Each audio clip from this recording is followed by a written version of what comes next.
The World Health Organization (WHO) has announced that a batch of cough and cold syrup sold in Cameroon under the name Nature Code contained excessively high amounts of a hazardous chemical.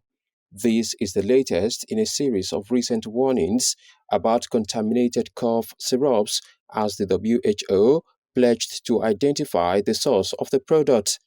The syrup's container label indicated that it was made by a firm called Fracking International England.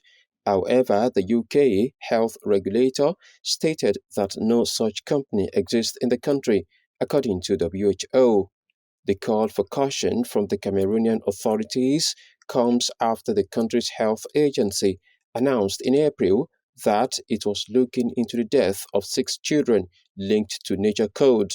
Recall that more than 300 children, mostly under the age of 5, died of acute renal injury in Gambia, Indonesia, and Uzbekistan in 2022 as a result of identical products made by other producers. According to the WHO, the threat is still ongoing.